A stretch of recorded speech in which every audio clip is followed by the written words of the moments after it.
Your manager leans over the edge of your desk and asks if you can cover Saturday. You almost answer automatically. Then you look at two numbers. In this simulation, your job has deposited about $50,000 into your bank account over the last 12 months. Your investment account sits near $240,000. Over the 12 months ending June 30th, 2026, the S&P 500 price index was up 20.86%. If a portfolio that size had matched that price move, the number on the screen would be up roughly $50,064. For 1 second, it looks ridiculous. A year of alarms, commutes, meetings, deadlines, and weekends. Your manager can still ask for $50,000, a pile of investments that never clocked in. Also, about $50,000. It looks like your money just out-earned your time. But those two $50,000 numbers are not the same kind of money. And you are about to discover how much that difference matters. Your manager is still waiting. You lock the phone. Yeah, I can do Saturday. That is the first surprise. The number changed before your life did. Years earlier, the investment account is almost invisible.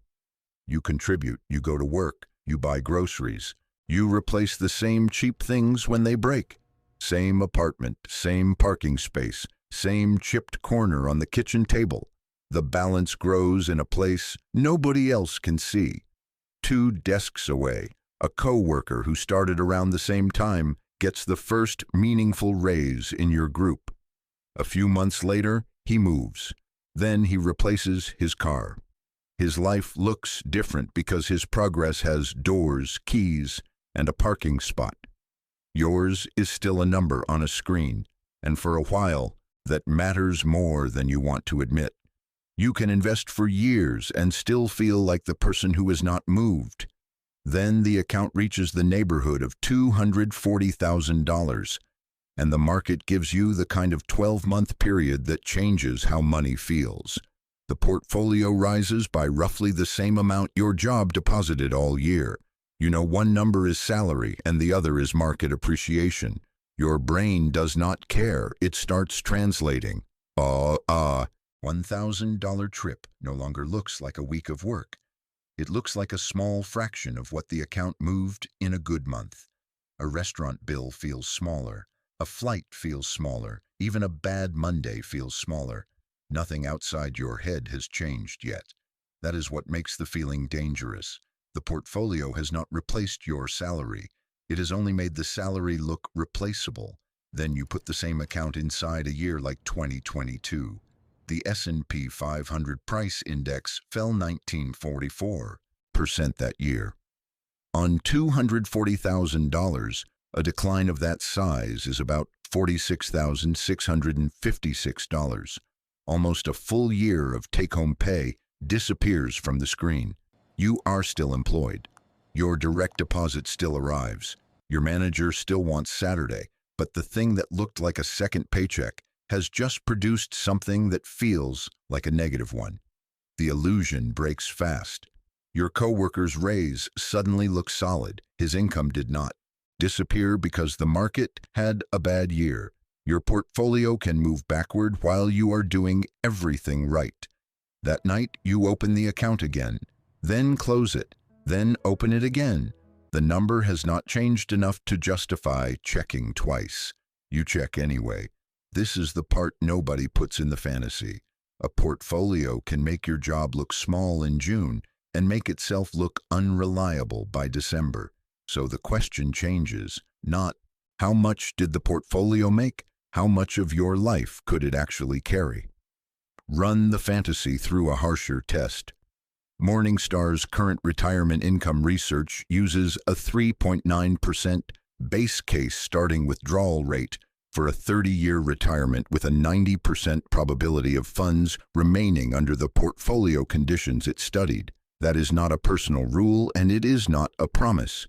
Here, it is simply a stress test.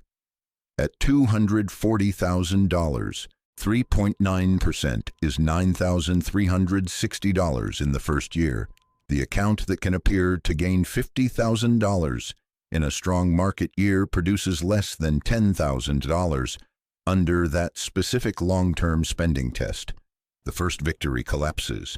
Same portfolio, different question. And now the number becomes more interesting because maybe freedom does not begin when investments beat your salary. Maybe it begins when they start carrying the life underneath it. Suppose essential spending in this simulation is $36,000 a year. Using that same 3.9% benchmark, the number is roughly $923,000. That is a completely different threshold. $240,000 can make you feel powerful in a strong year. $923,000 starts asking whether your basic life still needs the job at all. There is one more cut the screen does not show. In a taxable account, selling investments at a gain can create a tax bill. Dividends and capital gain distributions can also be taxable even when reinvested. So the balance on the screen is possibility before friction. Your actual life receives what survives the friction. That distinction changes the way you look at every milestone after it. You stop asking whether the account won this month. You start asking what the account can prevent. The first answer is not a sports car. It is a repair shop. One winter morning, your car refuses to start in the office garage. The mechanic calls later with the estimate. Years earlier, that number would have reached beyond the car. It would have touched groceries, a credit card balance, a bill you planned to pay Friday. Maybe the trip you were pretending was still happening. This time, you pay it. The mechanic has your car. He does not get your month. That is new. A few months later, a medical bill lands. You still hate opening it. But the bill does not get to choose which other part of your life disappears. You pay it. Nothing else moves. Then a flight to see family appears at exactly the wrong price. For years, the airline could decide whether you went. This time, the price is annoying. It is not permission. You book it. Those are the first signs that the number is becoming real. Not because work vanished, because small pieces of fear stopped belonging to work. Then, the possibilities get larger. You take 10 days away. Part of the time is unpaid. Years earlier, you would have spent the trip calculating what the missing deposit was costing you. This time, you notice the missing deposit. Then you go back to dinner. Later, you replace the old car with one you had kept saved in a browser tab for years. The important part is not that the car is better. The important part is what does not happen after you buy it. There is no moment where the next 60 paychecks suddenly become responsible for proving the purchase was a good idea. You drive it into the office garage the next morning. Nobody there knows the math. They see the car. You feel the absence of obligation attached to it. That is luxury in a different language. The visible upgrade is metal, leather, and glass. The invisible upgrade is that the object does not own the next 5 years of your decisions. Your coworker is doing well too. His salary is higher than yours now. His home is better. His car is newer. If someone looked at both of you for 10 seconds, he might look richer, but his higher income has quietly become the minimum his household requires. Mortgage, car payment, school costs, insurance. None of those choices is a mistake. Together they make the next paycheck extremely important. Your life has expenses too. The difference is that your paycheck is no longer the only financial support under the structure. You notice that change on another ordinary Friday. Your manager asks if you can cover Saturday. Same question. Same office. Same tiny pause before the answer. But this time, you look at your calendar first. You already have plans. I can't. Your manager says, okay, 5 seconds. No dramatic confrontation. No career-ending speech. But walking to the elevator, you realize something happened that no investment chart could show you. Years ago, the job could reach into Saturday before you even checked what Saturday belonged to. Now it cannot. That no is worth more than the market gain that first made you feel rich, because this one changed your behavior. Then management announces a restructuring. There is a role open in another city. More responsibility, slightly more money, longer hours, more travel. The people who decline may stay where they are, but nobody is promising what the next reorganization will look like. Your coworker runs the numbers first. Mortgage, car, school, insurance. The raise he spent years earning has become the floor his household cannot easily fall below.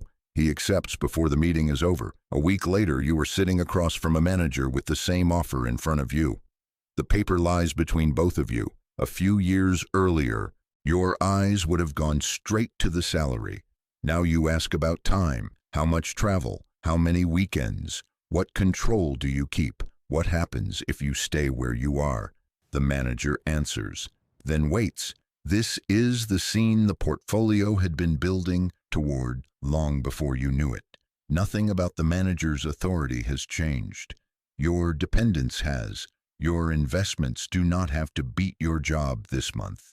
They do not even have to beat it this year. They only have to change what saying no can cost you. And sometimes wealth does not make the job disappear. It makes one word affordable. No. That still does not make $1 million a magic number. 1 million looks like an answer because the culture trained you to recognize it. Under the same 3.9% benchmark, $1 million corresponds to $39,000 of first-year spending in that specific 30-year model. If the simulated target were $50,000, the simple division pushes the figure closer to 1.28 million. Even that is not a universal freedom number. Time horizon, asset mix, inflation, taxes, and spending flexibility still matter, but the deeper discovery happens before perfect independence. Freedom arrives in pieces first. One repair stops controlling the month. Then one bill stops deleting something else. Then one trip stops asking permission from the next deposit. Then one purchase stops borrowing obedience from your future. Then one Saturday becomes yours again. Then one job offer can be judged by what it takes from your life, not only by what it adds to your paycheck. That is when the better car matters, the better home, the flight, the restaurant, the private room, the extra week away, helping a parent without rearranging your own month, taking a lower-paying job because the work matters more to you. Those things are not the number. They are receipts, evidence that the number has crossed out of the account and into your life. Your paycheck was never just income.